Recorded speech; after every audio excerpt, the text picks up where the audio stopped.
Hello! This is an introduction to the Failing Writers Pod. Though you've probably used deduction and are now thinking, God, of course I know what I'm hearing. I tuned in specially to listen to the boys appearing in an evening of poetry. Oh, something I should say that I haven't yet given you, the fact that the pod today is sponsored by Scrivener. Well, hopefully you're ready there for some amazing poems, so please lean back in your easy chair and wrap your ear flaps round this show.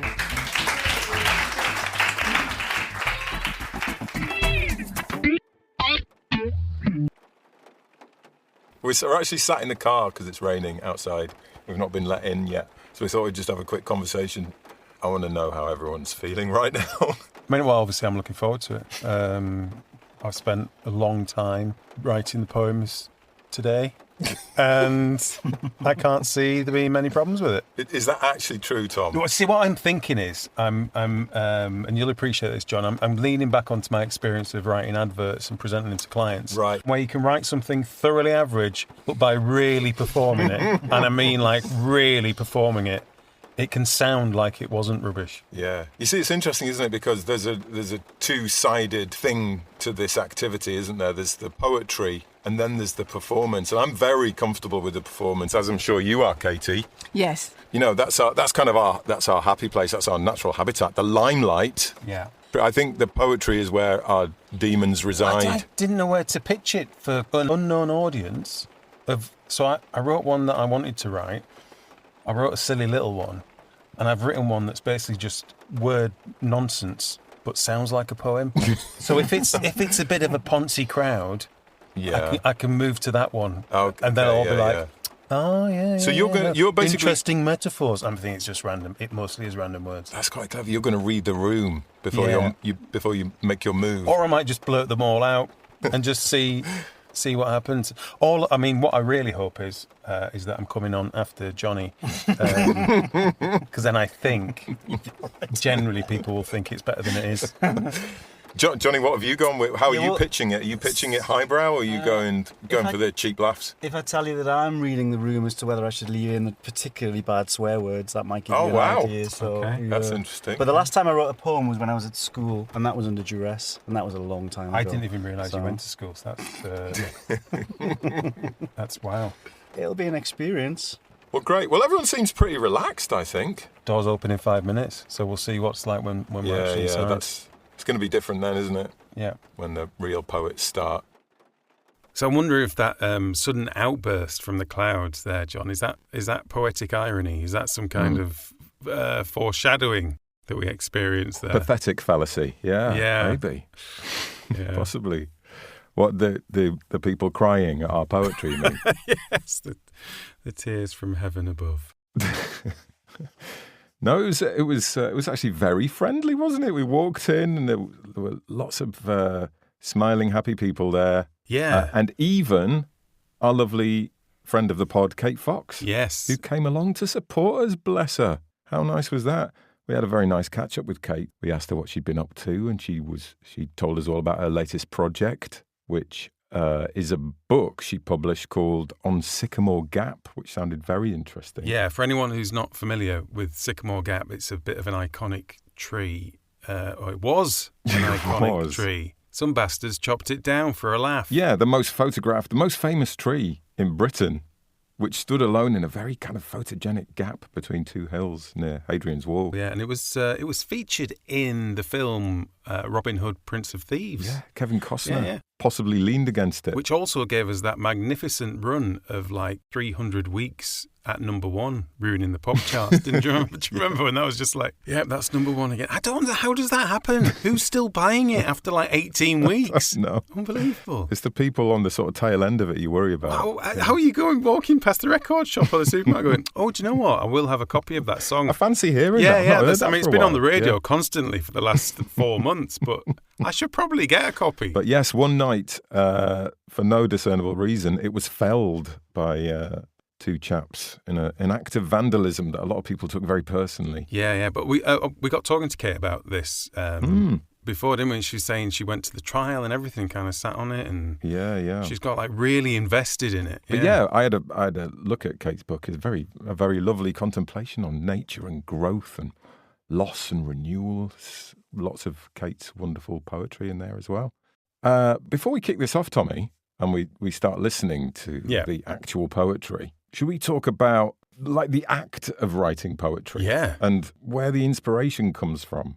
Where did you start? Because I think it's a really interesting thing, isn't it? It's like, for a poem, do you have an idea a long time ago? You know, is that what poets do? They have an idea, they write it in a little book, and then at some point they write a poem about it? Or do they sit down at their laptops without an idea and go, right, I'm going to write a poem today? Well, you do if you're being forced to go to an open mic poetry night. That was our trouble, wasn't it? It's kind of like the cart before the horse, that you're going, right, we're doing this. Right, you need to write something then, rather than being inspired or having some kind of epiphany. Or although we did have months to kind of, you know, have an idea at some point. Yeah. And I think for me, poems are very much seeds, aren't you? You have like a seed of an idea, and then it kind of just grows out from there. So often they are just focused on that kind of what, kind of in a way that I guess a lot of stories are, but sort of flash fiction and stuff where there's just that kind of little nub of truth or experience that then you kind of build around and develop an emotion or a comment or a statement using fancy words and stuff. It's quite a nice description of poetry, that, Tommy. Yeah. You'd think I'd be better at writing it in that case, wouldn't you? But as we discover later on, that might not be the case. Yeah, it's an interesting one. And I imagine it's very different for every poet. Yeah. Everyone's got something slightly different to say, as we'll get to in a while, because you will hear the breadth of stuff. I think if anything could ever spell out that different people have different ideas about what poetry is, this episode and our experience that night might be it. Yes, I think you're absolutely right. So we had that lovely chat with Kate Fox, which I failed to record. But by the time I remembered to actually get the microphone out, the room went quiet. Honestly, you know, of everything, genuinely, you were going to be highlights. Thanks, Kate. Nice. We'll see. It looks a little bit like it's about to start, doesn't it? It does, yeah. That's Steve. He's getting ready. He's on the doormat, the doormat of fear. For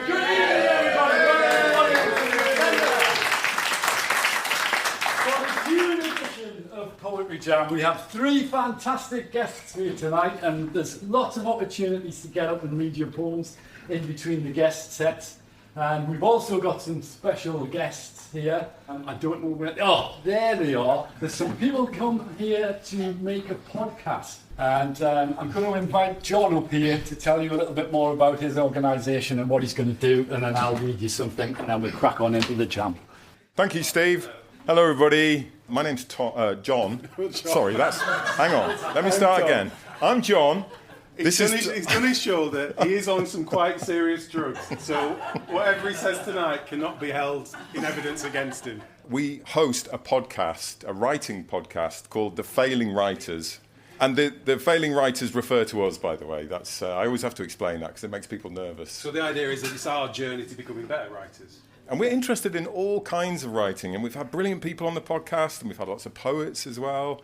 But we've never done anything like this, and we thought it'd be brilliant to come and record what happens tonight. Thank you for performing. Thank you in advance. And can't wait to see what happens. It's very exciting.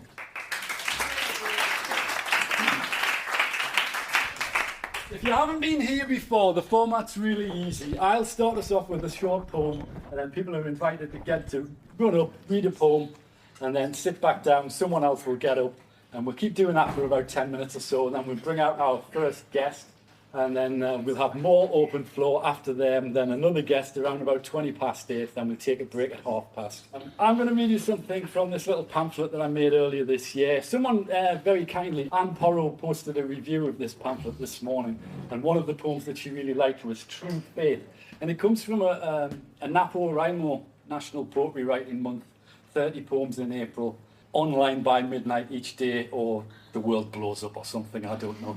But that's the idea. And one of the prompts was to take a poem in a language that you're unfamiliar with, okay, which is anything other than Geordie for me, and just by sight, trying to translate the poem visually, what you think the words would spell in English, you write a poem.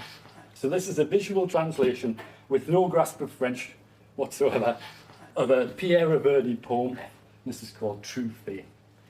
In a sullen sky, a church, a wide eye, the light poles quite bold and the cables tight.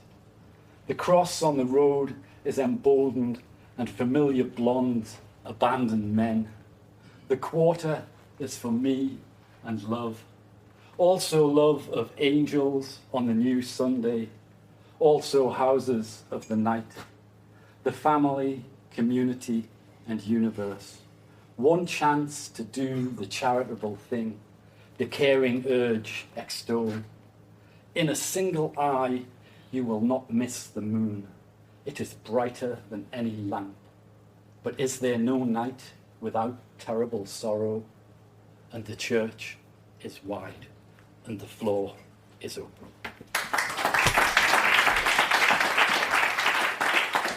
So we're off. That wasn't it? That was the start. That was the start. That was Steve Urwin, the organiser of the night there.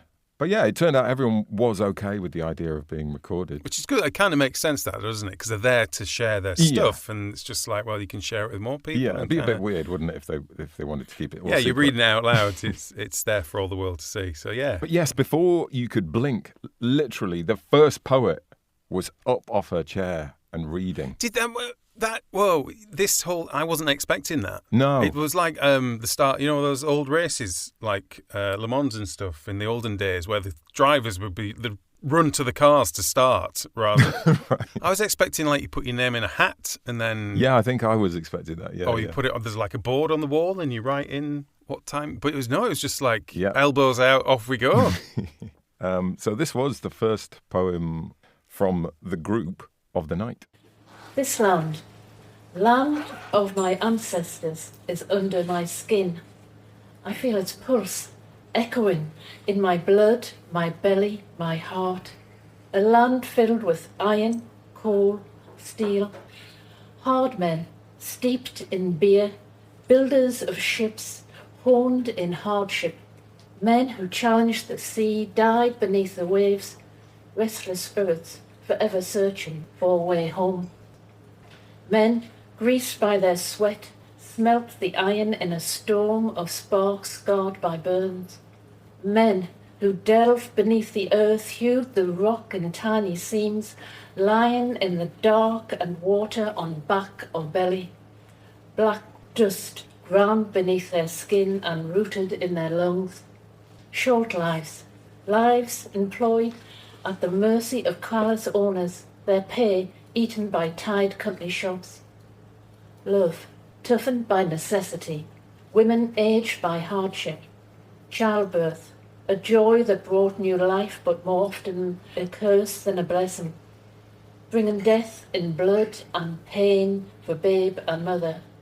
Endemic illness, ravaged both young and old, ending in death's cold arms washed in tears.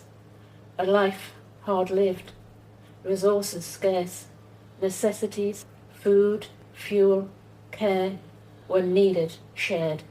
Woven through it all, a thread of community that's bound people to this land we call home.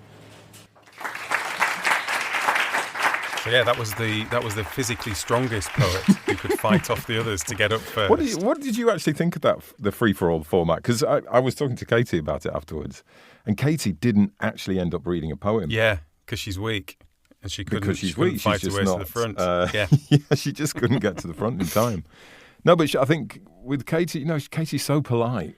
She didn't feel like she could elbow her way to the front. Yeah, no, I think I found a bit of problem with that as well. Yeah, I did as well. Because you're a visitor there as well, so you're not a regular. Yeah, that's right. And you don't want to much too polite, always wanting someone else to go before you. If you notice someone get up, it was like, sorry, after you. Yeah, But it's not after you, because some other buggers come up in between times. I mean, we didn't really have a choice. We actually had to do it.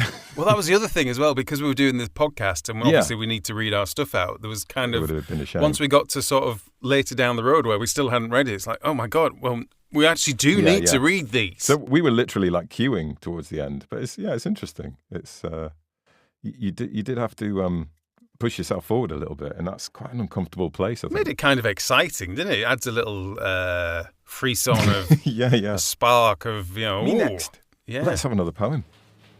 The unfulfilled dream. The ballroom lover, just sex undercover, Is tonight going to be the night? Wishing and hoping things will go right. Forever sexual flirting, body language never certain. On the pull, life's never dull. Give her the wink, buy her a drink. Lipstick traces on vodka chases. I want to have a dangerous French kiss, falling down into that erotic abyss. Wandering eyes, let's just fantasize. Thought it was a gigolo, but I'm just a no-go. Money nearly gone, nothing going on. Once again, all on me own. Finish drink, leave the pleasure dome. Stop for a coffee on the way home. Failed badly as a jackal lad. Fed up, feeling sad. The perfect end to a lousy night. But things look better in the pale moonlight. And here is the moral to my fairy tale. Life is up and down on a sliding scale. Drink more espresso, feel less depresso. Yeah, quite different, that one. We should say, by the way, at this point, the stuff featured in this episode is just a tiny fraction of what we heard that night. Because some of it was rubbish, so we didn't want to put it in. Is that what you're going to say? For obvious reasons, we've had to leave some good stuff out. So if someone's listening who read out poetry that night, we're not leaving it out because we didn't think it was any good. We obviously, no. It's we just couldn't put it all. Time constraints and how long it was and stuff. But I just wanted to make that point because sometimes it's always disappointing when you feel like you've been over. No, everyone's been kind enough to say we could use their stuff. Yeah. Obviously, we haven't been able to use everyone's stuff. Exactly. There's some really nice stuff that we left out. Yeah, so apologies absolutely. for that, absolutely, everybody. But yeah, that last one, that's. I'll take you back to my previous point about actually, it takes all sorts. Yeah, I didn't know what to make of that one, to be honest. I think that was the first one because it was so early on and not knowing what to expect. That kind of was a bit of a, all right, is this what we're doing? Yeah. It was a little bit unexpected. It was nice. It was a nice bit of lightness in there. With some nice, funny little rhymes. Yeah. So shortly after that, the first of the guest poets came on. Yeah, so we should say in the night, they had 3 headline acts, if you like, guest poets that would come on and do a sort of a handful of poems. We're going to call them proper poets. Proper ones. Is that rude? Yeah, Rachel Lydon, who came on first. And we managed to sneak in a little chat with her before the show to find out what the crack was with her poetry and stuff. So I actually started here, but it was very brief, and I was a very nervous wreck as well. But Steve had told me that I was amongst friends, and it helped me relax. So yeah, I'm very grateful for the experience. Brilliant. So how much of your life does poetry take up? Is it like your main hobby? Is it starting to become a job, or is it what stage are you at? Yeah, I can't call it a hobby, and I can't call it a job. It's just very It's a part jobby. of me. It's a jobby. Yeah, I think it's just something that poured out of me unexpectedly, something that I didn't anticipate was going to happen in such an authentic way. And I think that's what I live for poetry, that it's very authentic, it lives with me, and just to share that environment with other beautiful talent. And when did you start writing poetry? Have you always done it? I think it's always been in me. It's just not something I've been brave enough to allow out in its physical, tangible form, as I guess people would say. I'm not officially published yet, but it's something that I really want to do. I've got a trilogy coming up soon called Of All the Things to Feel, All the Things to Feel More, and All the Things to Never Feel Again. So I guess maybe about 2022 was where it started the most. Are you going to get up and do something? We're going to do something. Hopefully, yeah. Incredible. Quite know what yet, but yeah, we're going to do something. Thank you. So there you go, Rach Lydon. Let's just go ahead and hear some of her stuff, shall we? We're going to bring on our first guest. She's a writer from Newcastle. Her work explores the pull between mind and body in a world that often pulls us away from our humanity. A big waddy welcome, please, for Rachel Lydon.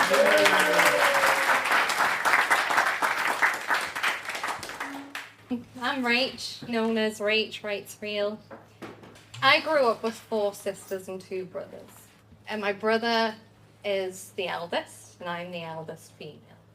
We lived in a very chaotic, very crazy environment. It was very brutal. And he and I can relate very much. And he brought to me in my adulthood this term of, oof, right in the childhood. And I'd be like, are you diminishing my very human experience by humour? And I would really get angry with him And I could never understand why I'd want to even try and use humour over something that was very difficult for me to even comprehend. And then eventually it dawned on me, wow, he's using this as a beautiful coping mechanism. And he's using this as a way to take out a sting of something that is very real, but very understandable in the sense that he's not trying to diminish or invalidate my own experience. He's actually, in his own brotherly way, trying to tell me it's okay. So this is called oof, right in the childhood. We don't just go to therapy. We say oof, right in the childhood, then laugh like goblins who found gold in a haunted house. Like that time, Latin Mass on a Sunday, knees sore, soul confused, trying to remember the Hail Mary like a password to avoid hell and a Saturday scolding.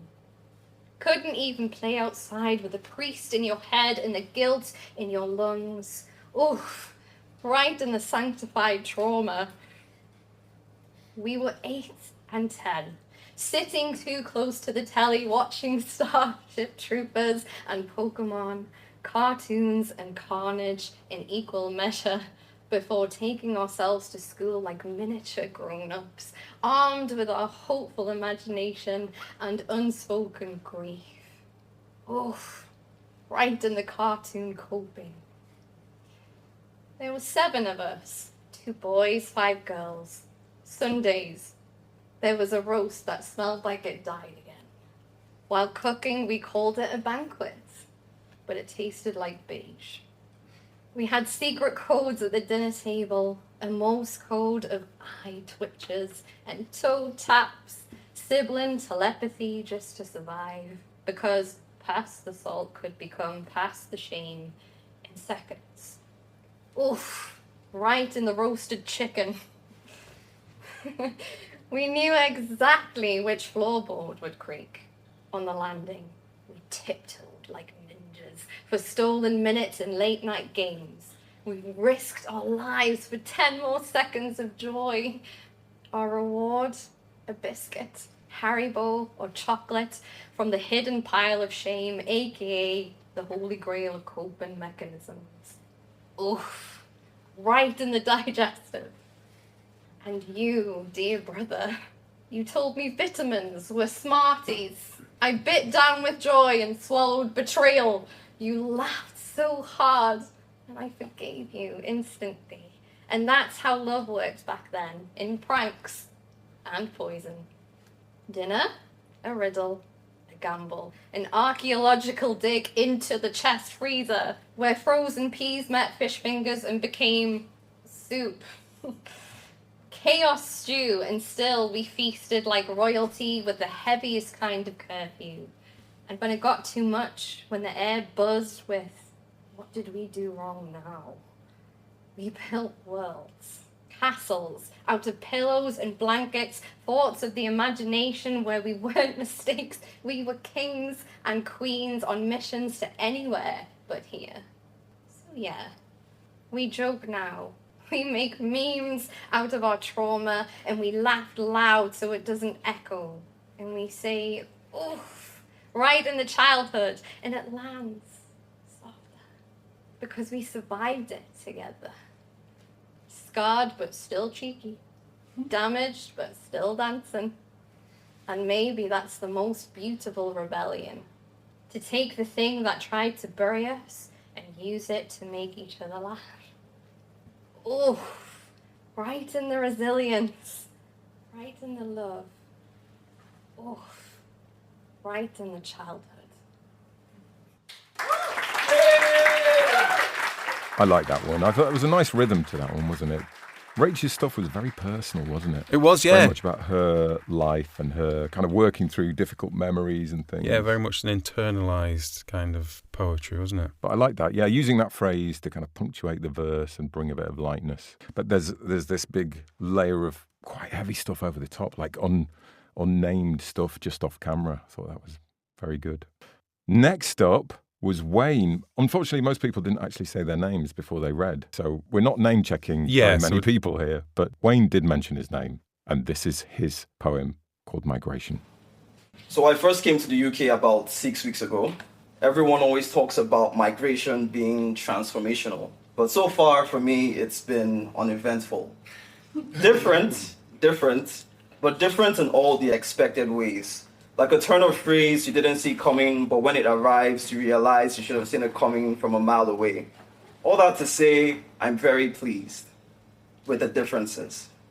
When your first experiences of a place are via its media, your expectations are inevitably skewed one way or another.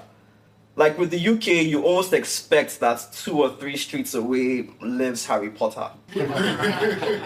And that some known friendly magic is always right around the corner. Now, I haven't met the boy who lived, but I have met the man dying to see the Newcastle Football Club win the Champions League. Every time I take a bus to city centre, sitting there is Hagrid.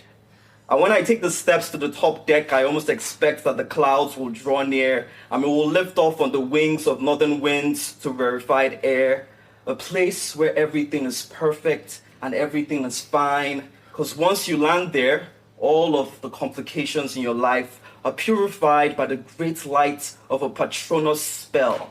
But instead, the bus stops abruptly at Waterford and you watch your coffee spill. You never used to drink coffee, but you haven't been sleeping well.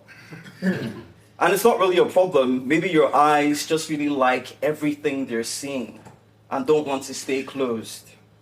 It's dark when you sleep. And it's a different kind of dark from the trick that's hiding up your sleeve, the sleight of hand you use to deceive yourself that you aren't scared out of your mind. But you aren't scared out of your mind. The fear is at home there. There's a nice couch, a great view of a blue sky, and a bedroom where it admittedly rarely sleeps too. Because there's just so many beautiful things to see. Like a Bogart. Now, a Bogart is a creature that shapeshifts to your greatest fear. And J.K. Rowling was sitting there in that cafe in Edinburgh, and she gave this gift to us. That when a kid with melanin running like a thunderous scar through his skin arrives in the landscapes of Hogwarts, he can see all the beauty that is obvious and the fear that is the Bogart trying to limit us.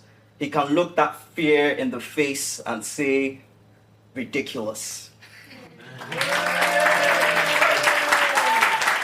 Really like that one. Yeah, it's nice, isn't it? It's nice to take something familiar and use it to discuss unfamiliarity. It was good. It felt like a really good insight. Yeah. Didn't it? It kind of let you into his brain and that's right. How, if you like, our country looks from the outside, what the perception is and what the little... And the reality. Yeah. It's a very good way of talking about assumption, isn't it? Our assumptions of people and places. Yeah, great way of framing it. But also a nice way to bring the audience on side, kind of drag them into the action because you're instantly with something familiar. I thought that was very good. What's next? Oh, bit of light entertainment, I think. When bubbly blonde Scottish weather presenter Carol Kirkwood first began showing us her forecast, she was inundated with marriage proposals from admiring male viewers. From the perspective of one of them, get ready to embrace Carol's warm front. If I can find it. Carol Kirkwood's the weather girl. Golden hair, at times with curl. Jovial smile, impeccably dressed. With stunning looks, Carol's blessed. I'm smitten. I can hardly listen. Just stare as Carol's white teeth glisten. She might as well be showing me Mars. I'd love to squeeze them isobars in an attempt to understand her inclement predictions for our lush land. Throughout the next few days, I'm unsettled, but one date with Carol and I'd be fettled. 'Cause Miss K could well explain why Britain endures so much rain. She'd make it easily understood why our green land is prone to flood in Caledonian tones so clear, over a glass of wine or beer. And there's that wind, I'd hear her say, pushing from the west as we go through the day. And it's a sunless story again Tuesday, and enough to give us all the blues day. On Wednesday, frost will cover the ground, and there's a fair amount of cloud around.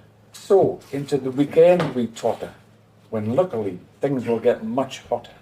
I wish, I think, but my relationship with Carol's platonic. Get a grip. I wish I could.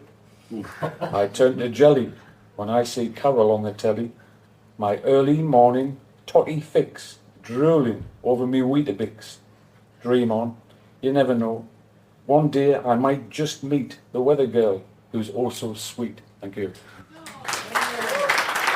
It reminded me of my granddad's sense of humour. Bit cheeky. It was. Do you know what I mean? Yeah. Not afraid of like having to be woke, I think. Yeah. I had a sort of a nice ring of yesteryear to it. A bit of a carry-on element to it. Yeah, it was just a bit of fun, wasn't it? It was nice. Some people might say that stuff went out of date in the 70s, but but it's a generational thing as well, isn't it? It's like maybe kind of fair dues. Yeah. Some nice little bits in it. I just sincerely hope that can't be held in evidence against him at a later date. I guess that's what I'm saying. To be fair on him, he did say that this is from the point of view of someone who is very into Carol Kirkwood. Right. So he wasn't naming and shaming himself. Yeah. Okay. It was definitely from someone else's point of view, which I think it kind of rescues it quite well. But yeah, again, can we just take a little snapshot of those last two poems that we've heard? Yeah. And that is what these nights are all about. I think that's what we realised towards the end, that it is it's very immediate. You're not going back through them to break them down. It's just delivered to you there, and then whoosh, you're on to the next one as someone flies up, elbows out, pushing the other person out the way to get Not quite their like that, Tom, but yeah, I know. Rugby tackling them on the way and you hold on to her, stop her. Ah. So you don't know what you're getting. It's a proper mix, isn't it? It really is. You don't have time. You don't even have time to get bored, do you? No, but some of them obviously some of them don't hit with you. Oh yeah. And you're like, oh God, what's this? Then the next one might be like, whoa. Yeah, that's it. But following that one, kind of staying with the theme of entertainment, we had the next guest poet, who's a chap called Garen Southern, who gave us a very interesting blend of poetry and song. Yes. But we had a little chat with him beforehand as well. How long have you been doing this? Well, I've been an entertainer, part-time, if you like, 50 years probably, but I've been doing this sort of thing probably in the last 3 years, I would guess, poetry. I've been a poet as well. In fact, Steve in very self said, "Oh, you're a musician, why don't you do some songs?" So I did. You'll see I've got a sort of mixture of poems and songs. Oh, lovely. So you bring in, you've got the guitar tonight, or are you? I do the uke. Beautiful. The reason I do that is I've started to get arthritis in my thumb, so it makes it a bit easier. Yeah. Secondly, because I do mostly comedy, it goes with the comedy, and it's also quite popular, isn't it now? It is. Carry around. Well, yes, there is that. It's a bit easier to tune, and if nothing else, you can get a laugh from it, so you might as well. So has entertaining always been your job? No, or is it like a sideline, or is it? It's always been a hobby, perhaps a little bit more than a hobby, Yeah. It's only since I retired, which is about 2 years ago, that it's actually become a full-time occupation, not a job. I'm not. But it's So how many of these kinds of things do you do, like evenings? 2 or 3 a week. Oh, right. Yeah. Wow. It's good to hear that you're doing like the comic end of stuff. Yes. We weren't sure quite how to pitch, right? Because we're going to get up and do something, hopefully. All right. Yeah. Take to the floor at some point. Yeah. Hopefully. It's a busy night. Do you know, it's one of the busiest I've ever known it. It's a good one. I like it here. I've performed here 2 times. No, it's run well. Steve is good. He runs it well. Brilliant. So I don't know if that's cheating, bringing a ukulele. Is that? It's kind of like guaranteed comedic. It's just a shortcut, possibly, isn't it? That? Can't go wrong with that. You can't. So I think this was my favourite of his. This was a very dark little ballad called "Hold Your Hand in Mine." And I know exactly why it was your favourite, John, because it saved you the job of writing a funny little ditty for this week, hasn't it? It's what it is. It's just a silly funny little thing. Yeah, it's perfect. So enjoy. I'll hold your hand in mine, dear. I'll press it to my lips. I'll take a healthy bite from your dainty fingertips. My joy would be complete if you were only here. But still I keep your hand as a precious souvenir. The night you died, I cut it off. I really don't know why, 'cause now each time I kiss it, I get blood stains on my tongue.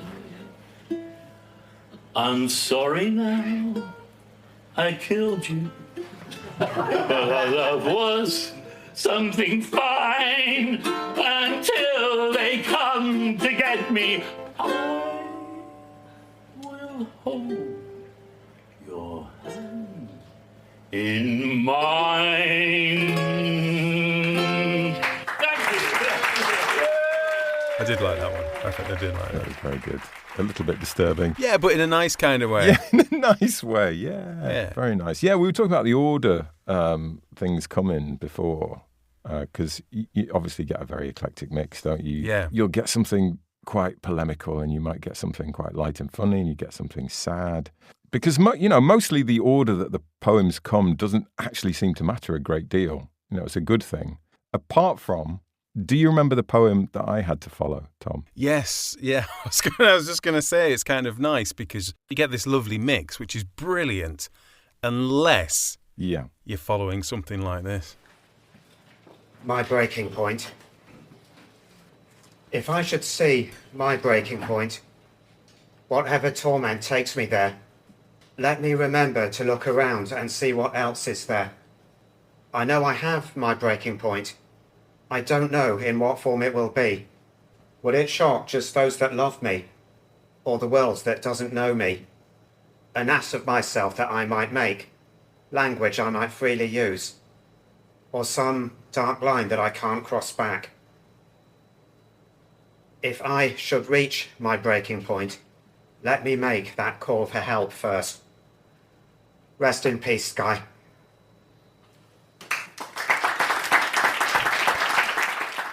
Quite personal, that wasn't it? That was almost difficult to watch. And can I just, for the listeners, obviously you can't see it, but he wasn't reading off paper. It was all completely memorised and delivered with just kind of an unflinching stare into the crowd or the middle distance. I was thinking about this, John. Did he blink when he was reading it? I'm not entirely I couldn't sure. see his eyes, but that was the slightly unnerving thing about it. Did you mean you daren't look at his eyes? I didn't look in his eyes. But yeah, it was, my God. Because it was so intense, wasn't it? It had a hell of an impact, that I'm one. going to, see, it's that weird, it's that thing, isn't it? You think, well, is he just really an odd person, if you like? Like if that happened at a bus stop, that would freak you out. But we're in a situation where we're delivering poetry and stuff. Yeah. And then you have to say, well, actually, to get that reaction, that kind of visceral reaction from the crowd, because it was everyone we were sat with was the same. Oh God, it was just silence afterwards. Would you not have to say then that's an amazing piece of performance poetry? Oh God, yeah, 100%. To make that many people. Yeah, I mean, he'd made a conscious choice to commit that to memory, hadn't he? So, yeah. But yeah, I mean, it just made it so much more like difficult to watch, and it was, like I say, it was kind of unnerving, wasn't it? It was so openly. I know. I speak for many people when I say I was pleased to remain unmurdered by the end of it. You're saying it was so intense? No, it really was. It really was. He might turn on the crowd. And given the situation and where it was, then you just have to say, like I said, you have to say that's amazing. That's what you want in your poetry, isn't it? Yeah. Make people feel something. It was a total, just stopped the night almost, didn't it? So imagine how glib I felt coming straight on after that and going into the verbal equivalent of jazz hands.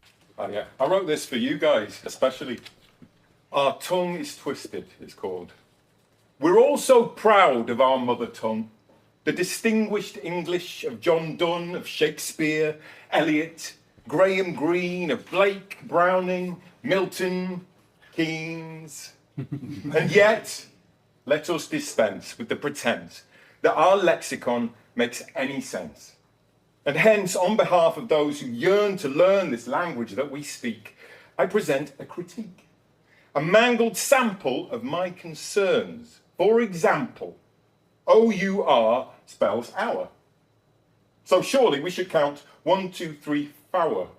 And strictly speaking, during a shower, it shouldn't pour, it should power. And all good rock bands should go on tower. Although then the word flower that you mill sounds just like flower on your sill. But the words mower and lower might suggest that pronouncing flower as flower would be best. Could be a grower. So the sound and what's visible don't always chime. Like wound is the past participle of wind, but a wound is what you might find on someone knocked over in the wind. Not wind this time, but rhymed with twinned. And twinned words, or homographs, are stupidly common. I mean, just imagine all this stuff if you're foreign. Because our weird spellings are unmatched. If I had £1 for every time I've watched as some tourist reached for their thatch and scratched, I could buy a yacht. Another thing I find frustrating, the AUGHT that's packed into laughter seems to be rudely insinuating that my poor daughter ought to, in fact, be dafter. There are so many spellings just out to shaft you.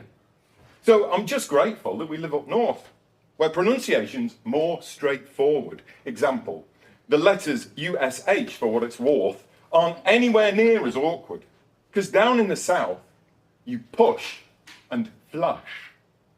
Whereas, at least here, we push and flush. Down south, they have class. But what I find farcical is that you don't say classic, and the music's not classical.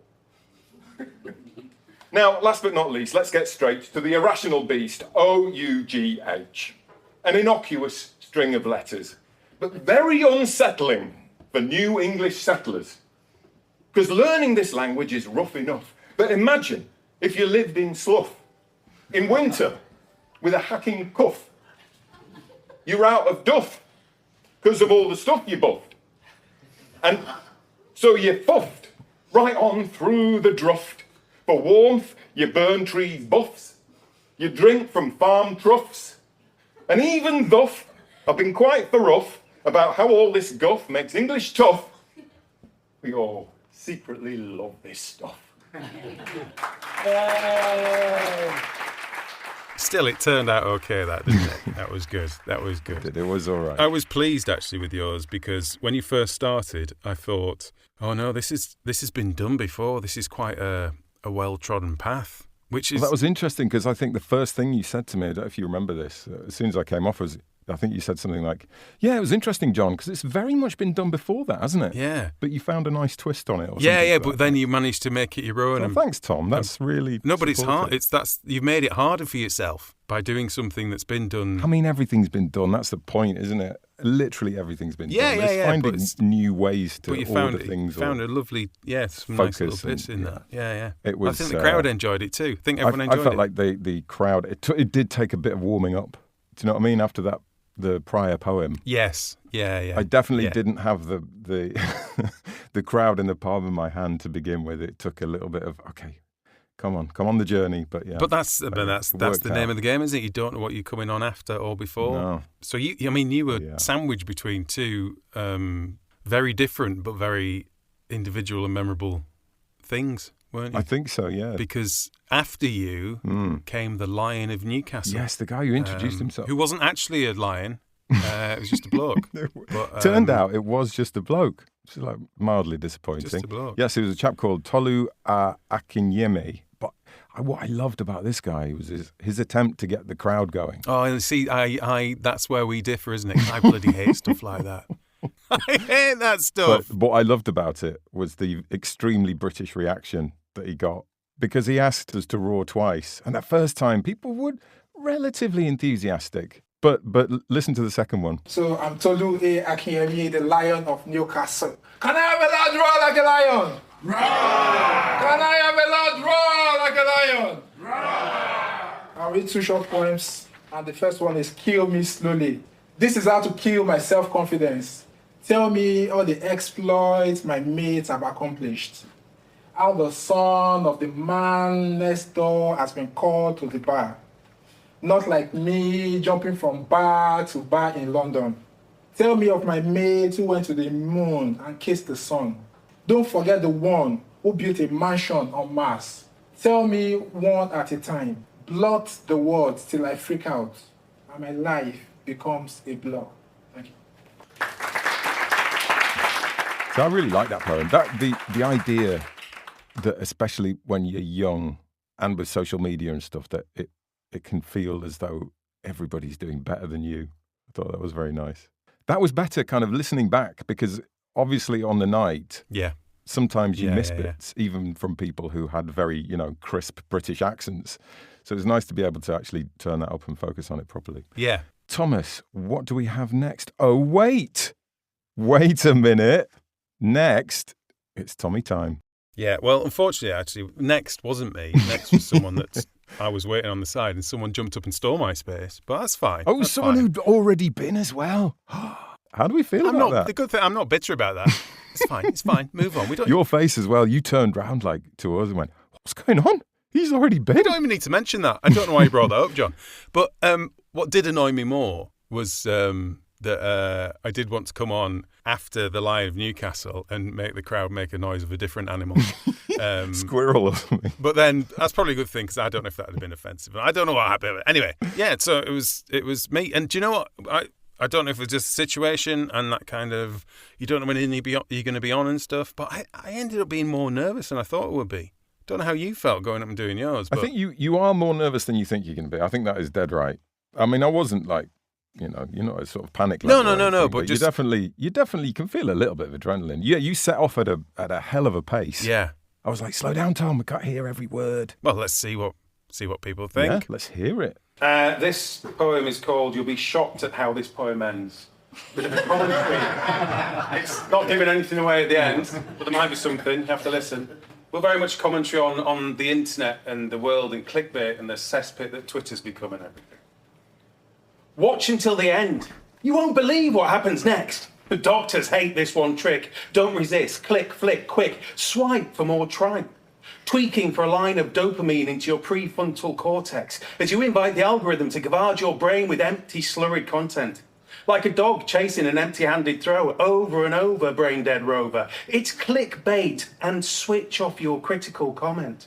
Telling us who to hate, the poor, the men, the women, the trans, the gays, the needy, the foreign, the browns, the blacks, the leeching, blood-sucking, benefit Hoover disables. Oh, look, a video of a cat!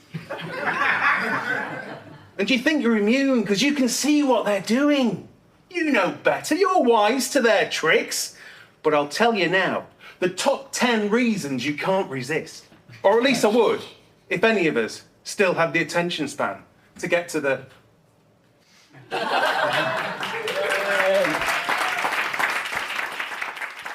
See, that went down very well, didn't it?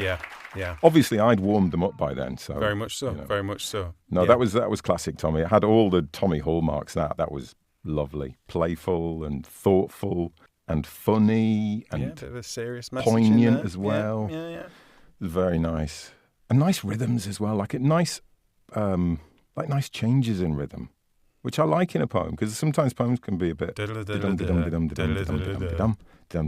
Yeah. very nice. It was sort of switched up occasionally.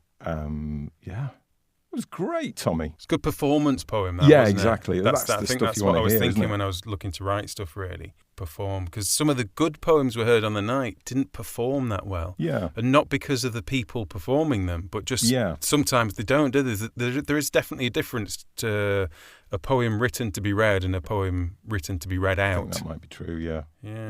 Yours reminded me a little bit of a kind of Henry Normal. You're talking about writing it as performance. Yeah, because he often takes sort of set phrases found out in the wild, and then we'll build a poem around them. Yeah. And it was that kind of thing. But it was lovely. It had a proper theme, had something to say, had a volta, like a proper poetic turning point, like a poem should. Right. It was excellent, Tom. Thank you very much. Excellent work. And also a very nice title. That was the other thing I was going to say. Even the title got a laugh, which is always good. Yeah. And I was going to say a shout out to one of my other favourite titles of the evening. Do you remember There Ain't No Dragons in Dragonville? Oh, yes, I did like that. I thought that was a very good title. And for non-locals of the Durham area, Dragonville is an area of Durham that is basically just retail and industrial estates. So it's not as exciting as it sounds, but which is what the poem was all about. It was really nicely done. It is. It's all about the disappointing nature of well-named industrial estates, basically. So I was going to ask you, Tommy, because in the car you mentioned that you'd written more than one poem. Or some safety poems. Safety poems, yeah.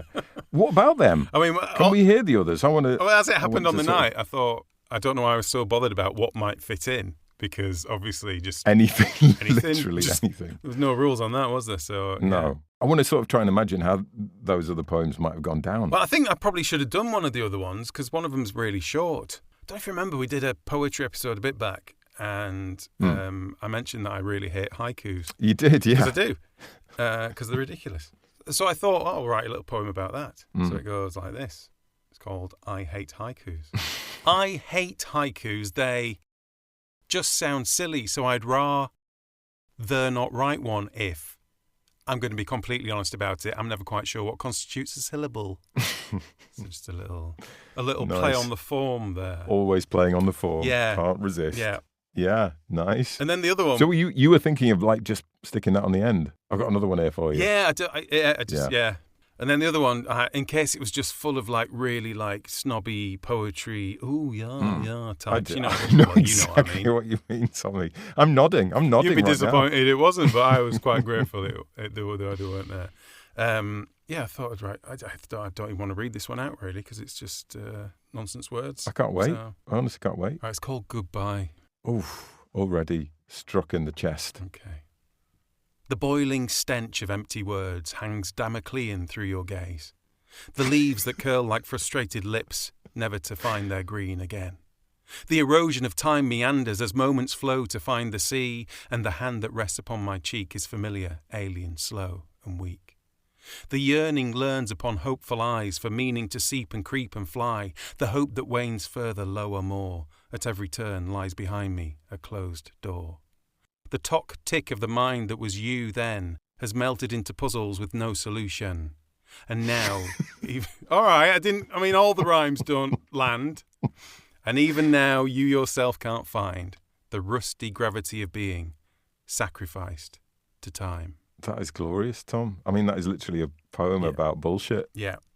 I think a lot of people would have fallen for that, though. Don't you?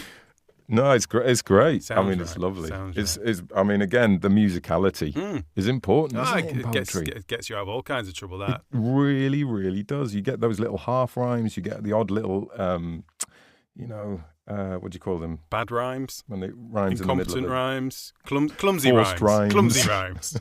Do you know what I'm just thinking now, though? This is terrible. I think if you put the same brief into ChatGPT, I'm not sure that would deliver anything much different than that. I'm pretty convinced you're right. I don't think it would be as good as that, to be fair. Well, possibly not in places, but I think there's I feel like ChatGPT likes to fall back on da-da-dee-dee-dee-dee-doo a little bit, but doesn't do it particularly well. Might have been a bit straighter, yeah.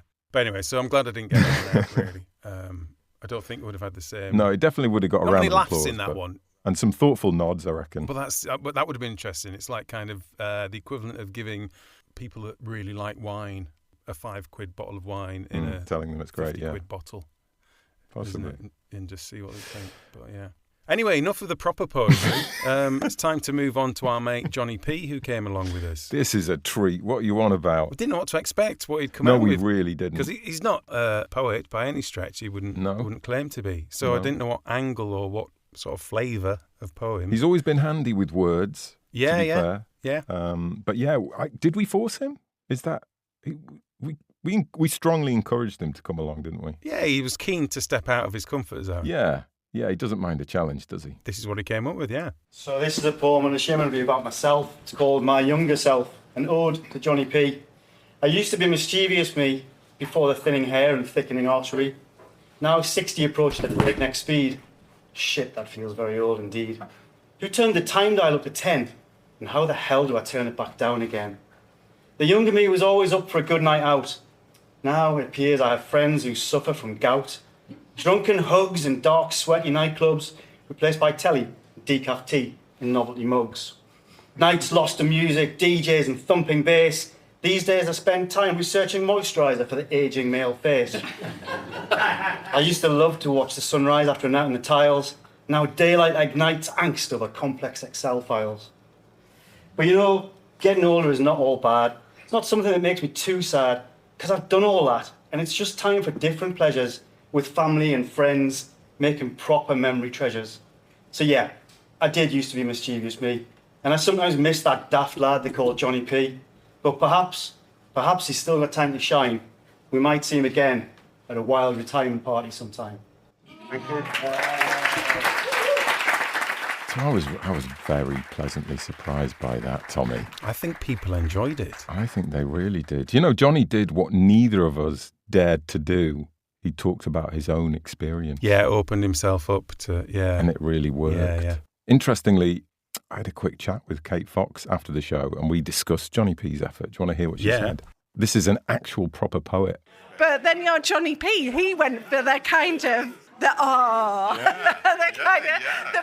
was vulnerable. I was not expecting that, to be honest. Really? Great, yeah. I wonder where that came from for him then. I think from a very real place. Yeah, it was properly. What he needed to say right now. And it was sweet and vulnerable. Exactly. But funny as well. But funny as well, yeah. So how nice is that? That's lovely, isn't it? It is. Johnny showing his soft underbelly. Very, very good. Well done, Johnny.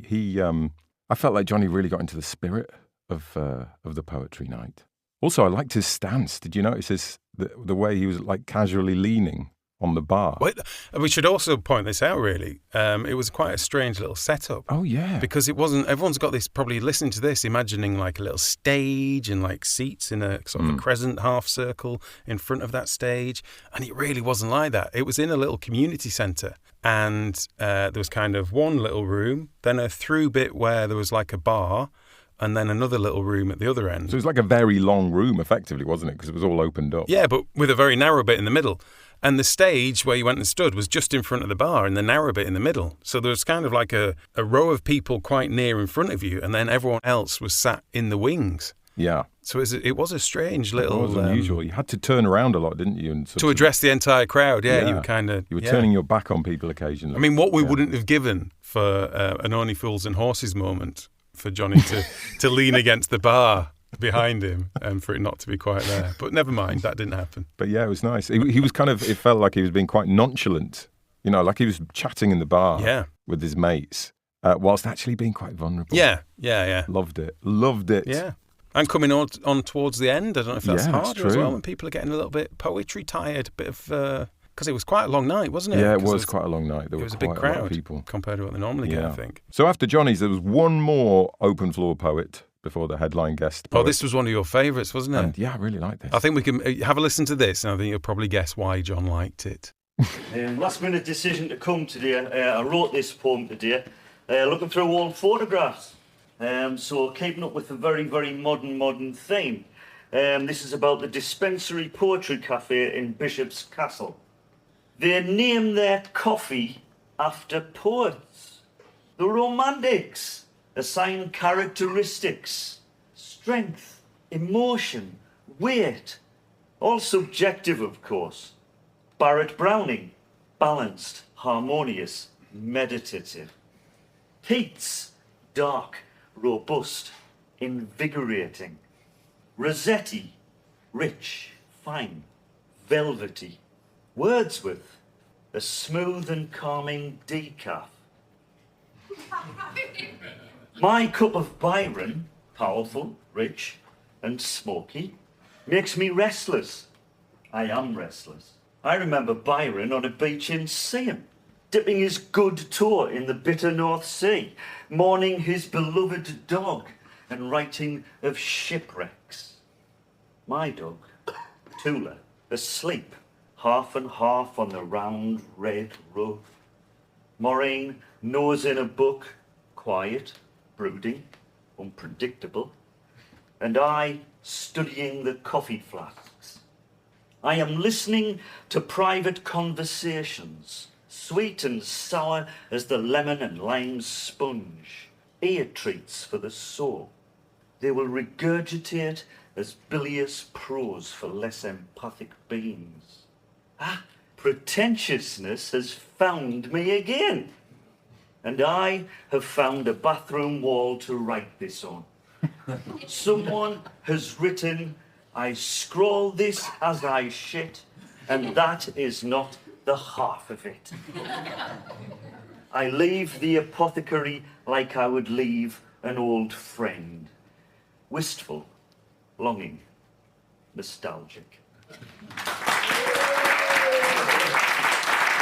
Of course you like that, John. Oh, look at all the literary references in there, isn't it? Right up your He was street. good though, wasn't he? You could tell he'd written a lot of poems. Yeah. Like he was a poet, an actual poet. Yeah. I don't know who he was. I think he knew Kate actually. Right, So yeah. I feel like he might have done quite a lot of poetry nights in his time. Well, that's the other thing going to these things. There's a lot. Obviously, it's a community, and there's a lot of people that know each other from sort of the different things and all these little connections of people that you're not aware of as a visitor. But that was great. He'd obviously thought a lot about the shape of a poem and the journey it takes you on. And there was some lovely subtle stuff in there about the problem with labelling and condensing and sort of distilling people down, to sort of simplistic ideas. It's almost he was talking about poetry itself. Maybe, I don't know if I'm over egging that one, but I thought that was really good. I Really thought it was nice. just about coffee, so that's fine. Just a poem about coffee. That's what it was. So what was next, Tom? What was after that? Well, next was the sort of the headliner, the last of the three booked-in poet guests, Julie Egdal. Weirdly, one of the first poems she did, the subject matter was quite weirdly coincidental, wasn't it? This was a very weird little session, wasn't it? Because there was like coincidences flying off left, right, and centre. But yeah, There were. But this first one, we'll tell you the coincidence after the poem. This poem is called Unpaid Lunch Break in the Silverlink Biodiversity Park. The Silverlink Biodiversity Park is, Silverlink's like an industrial area full of offices and factories, and if anyone's ever worked any job, you never get a proper lunch break. So there's all these offices, and there's a small area in the middle called the Silverlink Biodiversity Park, and it's pretty much just full of like discarded trolleys, rubbish, whatever. And I just imagined this guy having his lunch there every day. John likes to eat his sandwich next to discarded trolleys and used needles. My supervisor quips to the new guy who asks me where I'm going at lunchtime. I make sure I go to the toilet on company time, so that when our 30 minutes start, I can leave straight away. It takes 5 minutes to get to the top of the hill, past wildflowers to the bench. I come here in all weathers and all seasons. There is never anyone else. I've been warned it lacks team spirit to eat alone, and yet I persist. From here I can see my colleagues sat at their desks under strobe lights, distracting themselves from their sandwiches with online shopping or mobile games, occasionally interrupted by a work call or a team bonding manager's request mid-bite. And beyond I see the metro past the house where I grew up, the church where I was baptised, my own precious waiting home, the thought of leaving for lunch one day and never returning, of watching them search for me from this viewpoint, ignoring all calls. But love makes me return to what I hate. I think of the touch and smell of my wife, the taste of fresh bread with our meal last night, footy with my boys in the park. Sometimes I sing, sometimes I scream. I'm learning to breathe again, feel the sunlight on my skin, hear the birds. I read somewhere where that bird song heals the nervous system, because birds don't sing when there is danger. On the way down, sometimes I walk barefoot. Even though I only have 5 minutes left, I want to feel that there are still things they cannot take from me. So the coincidence is that both me and John and Kate and Johnny Kate P. and Johnny. Oh my God, this is ridiculous! Oh my God, used to work on the Silverlink estate where the unpaid lunch break took place. I wasn't aware of the biodiversity park though, John. I don't know if that was there when we were there. That might have just been a unkempt grassland anyway. at the time. But yeah, how strange is that? It was nice because you could kind of visualise it as well. Yeah, you knew where it was as you were listening. I think all of Julie's stuff actually, I thought was she had a real knack for back to what I said at the start really about the seed thing, about just taking this one little factor, this one thing, and just kind of stretching it out, sort of the pizza dough of poetry, of taking it and just kind of fashioning it out into a very story sort of based and yeah, definitely bringing it to life like that. But yeah, no, coincidences. She did another one about IKEA, didn't she? Yeah. I'd just been to IKEA the week before. I'm just kidding. These coincidences are like, bing. Yeah. And then there was the biggest coincidence of all, this one she did now, about Sycamore Gap. And she said, the blah, blah, Sycamore Gap. And I turned round to Kate. As I did, Fox behind me. And just and my mouth's open. Oh, goodness me. Yeah, so this one is about Sycamore Gap. The last one I'm going to do is about Sycamore Gap. It's in 4 parts, 4 short parts. The first part is written from the point of the tree, and it's just called The Gap. And it starts with a quote from the Buddha. A tree is a wondrous thing that shelters, feeds and protects all living things. It even offers shade to the axemen who destroy it. I started out life as a boundary marker on borderlands. Largely ignored, I withstood wind well, provided shade for cattle. 15 decades later, no one was more surprised than me to find I had become a model. Tree of the year. Change is nothing for me. Each year I scatter helicopters, smile for photographs, absorb scattered ashes, whisper my leaf language over lovers as they say yes. My sap attracts all manner of parasite. And then the next poem is called The Axemen, and it's in 2 parts for the 2 men. They're calling me a tree fella, ground worker, that's what I am. Shoveling shit, I've always called it. I've barely torn down 10 trees in my life. After me dad, things got even worse for me. They refused to let me live in my caravan. Neighbours objected. I'm not one to sit and watch others live the life I'm denied. I don't have plans for tomorrow, never mind the day after. And part 2. Mechanic, farmhand, maintenance man. Whatever shite job you pay for, I do. I admired that tree, measured its circumference, kept the string. Hell of a trophy, I'll admit. The way people went on was crazy, calling for the death penalty. I'd just had a bairn with me lass. It's just a tree, not a life. The next poem is called The Felling. In the early hours during Storm Agnes, one man used a chainsaw while the other filmed on his phone. Clean cut with a dull blade, seconds to destroy decades, part of our collective soul. On social media, calls to take a chainsaw to their throats, calls the two to blame each other, like drowning rats sinking their teeth into kin to stay afloat. Scolded by the prosecution like schoolboys caught mid-prank. Morons, losers, scum. The judge's explanation, sheer self-interest, attention-seeking, and a need for status in a world that perhaps didn't give them much. And the last poem is called Regeneration. It's from the point of view of the tree again. People have started to notice I'm not actually dead. It would take more than one scar to end my life. Give me time, what's the rush? I may well grow again. My saplings, which would never have taken root so close, are planted across the country as echoes of what was almost lost. The gap remains. They carved my stump into a sculpture. Still, I endure. But then I suppose, speaking about sycamore, obviously, certainly up in the northeast where the tree used to be, God rest its branches, it kind of, it did really tap into the regional psyche. Yeah. It has been a big thing. So maybe it's kind of obvious that people would want to write about it. That's true. So overall, John, reflection time. Yeah, what's your thoughts on this whole open mic poetry nights? Well, you're going to do it again? Do you know what? I think every writer should do it at least once. Yeah. Because I think then you'll know if it's for you or not. Let's be completely honest. There were obviously lots of amateur poets there. I include us there, obviously. So not every poem is going to be absolutely your cup of tea, is it? And nor would you expect it to be. But I think, you know, there was a surprising amount of really interesting stuff in there as well. But Kate made, for me, she made a very insightful point at the end of the night. Oh, life, honestly, is here, isn't it? And it's not life that you hear. It's not life that's on the radio. It's not life that's on the telly. It's like a kind of counter-public sort of life. I would tell someone running a council, go to a flipping open mic night. That's what people are like.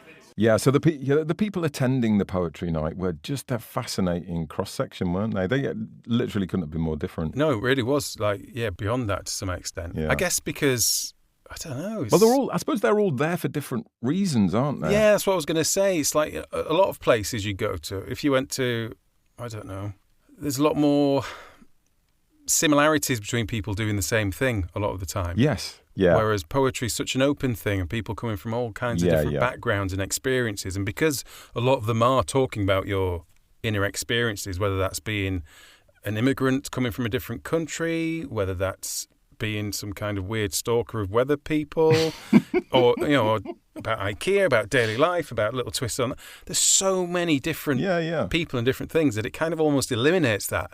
And you do get people from all walks of life and with all sorts of ideas. Different things to say, yeah. There was people who were there to proselytize and teach almost. There were people there to just purely to entertain.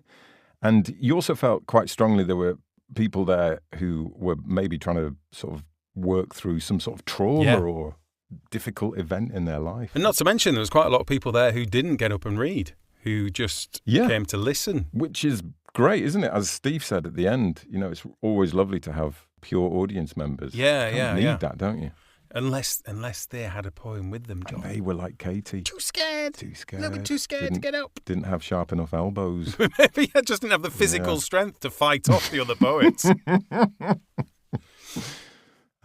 But yeah, fascinating, genuinely fascinating mix of people. I've just remembered as well, there was one chap who did a load of jokes. Yeah. Do you remember him? He knocked out a couple of little poems and then just went, I'm just going to do some jokes. Yeah. And did. I said, I like to write jokes. And you wouldn't call it wasn't stand-up. It was literally like a bunch of sort of joke book type jokes. Yeah, joke book, Christmas crackery type. Out.